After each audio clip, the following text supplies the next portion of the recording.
Photosynthesis is the easiest topic at A-level biology. Let me show you why.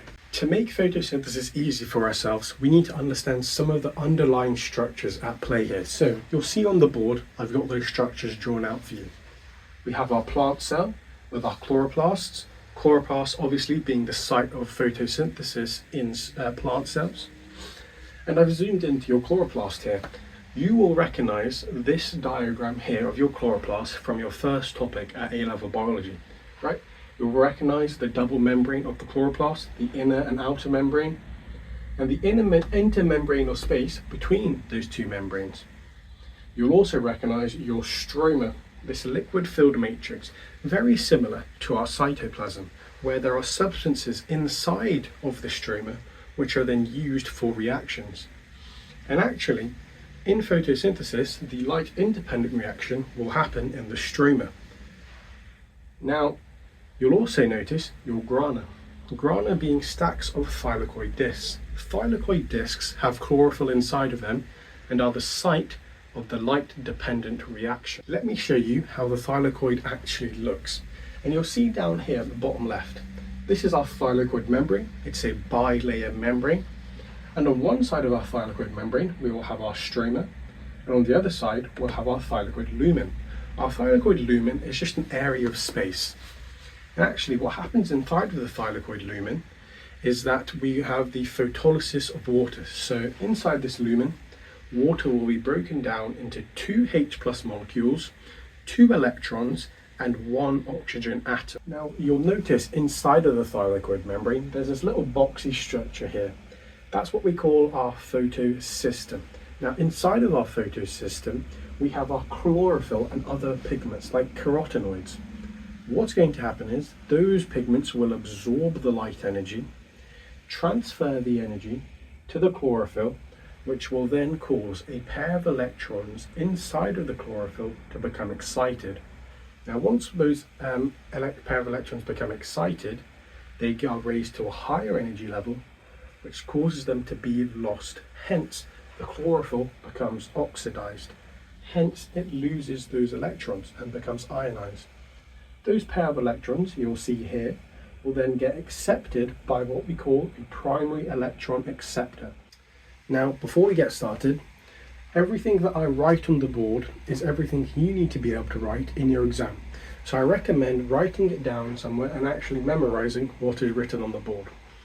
Now, what happens in our first step of the light-dependent reaction? Well, firstly, light energy will come into our plant, the light coming from the sun, and light energy is then absorbed by the chlorophyll. These pigments will absorb the light energy, the chlorophyll will absorb the light energy, and what does that cause? Well, what happens is it excites a pair of electrons to a higher energy level.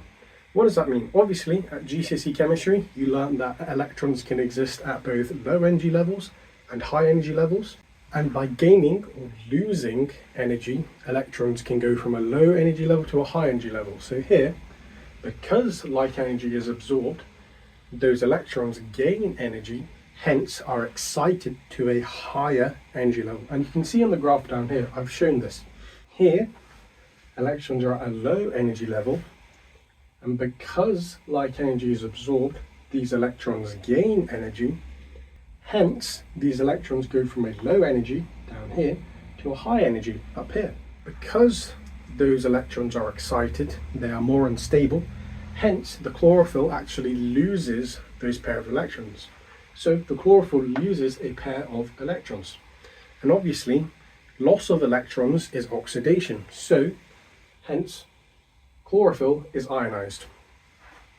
And because our number of protons and electrons inside of chlorophyll are now uneven, i.e. there are more protons than electrons now, our chlorophyll is becoming ionized. So temporarily, our chlorophyll actually gains a positive charge. Now, once this pair of electrons are lost from the chlorophyll, they are then taken up by a high energy electron carrier molecule. This is our electron carrier molecule here. As you can see, our chlorophyll have lost the pair of electrons, and then our electron carrier molecule is taking up that pair of electrons. Now, once it's taken up by an electron carrier molecule, the pair of electrons enter the electron transport chain. Now the electron transport chain is embedded within the thylakoid membrane. You can see here is one electron transport molecule and another electron transport molecule. Now these pair of electrons, they will move down the electron transport chain through lower energy electron carriers via a series of redox reactions releasing energy. And you can see on this energy graph, these are our electron carriers, lower energies, and the electrons are moving down these energy levels.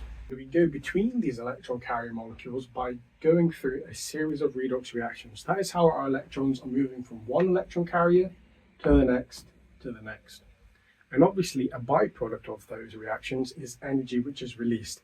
And that energy is going to be used later on in our light-dependent reaction. I've underlined a few words there. These are words which you have to use when describing photosynthesis. More specifically, moving down. You can't say move through, you can't say move along, you have to say move down.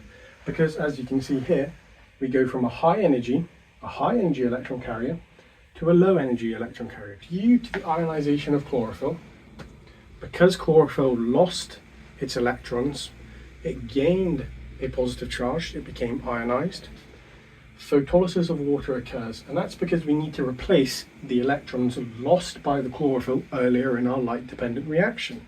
So what happens is water breaks down into two electrons, two hydrogen ions, and oxygen. Oxygen being our waste product. These H+ ions are released into the thylakoid lumen. So these H+ increase the concentration of H+ inside of the thylakoid lumen, establishing an electrochemical gradient. And that will be beneficial later on when we need to synthesize ATP. Step 4.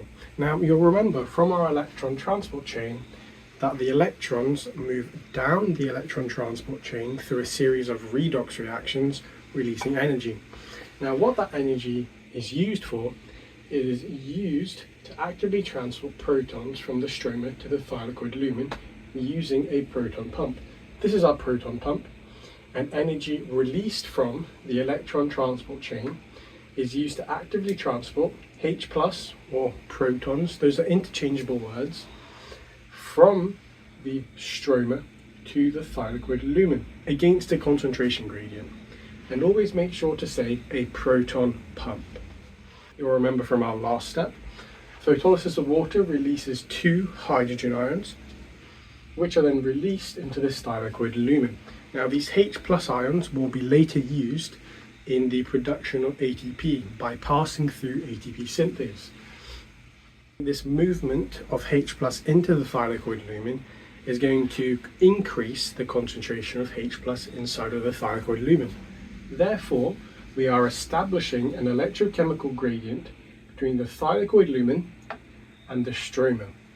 You could also say a concentration gradient, but both are correct. Obviously, when there's a concentration gradient, it is natural to move from a high concentration to a low concentration. And that is what's going to happen here. Our H+ moves down an electrochemical gradient, or you could say concentration gradient, through ATP synthase into the stroma. ATP synthase being a channel protein. So our H+ goes from our thylakoid lumen through the ATP synthase channel protein and into our stroma.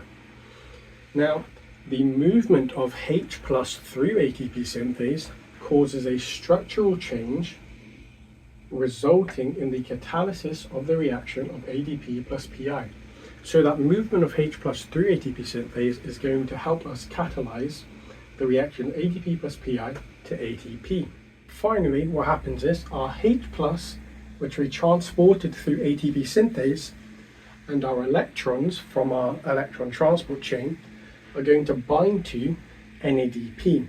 Now what happens is that will then cause reduction of that NADP to NADPH. And so that's what we're going to write. H+ and an electron from the electron transport chain bind and reduce NADP to NADPH. You can also refer to it as reduced NADP, or you can say NADPH. And oxygen diffuses out as waste, and overall there is a net production of ATP, O2 and NADPH.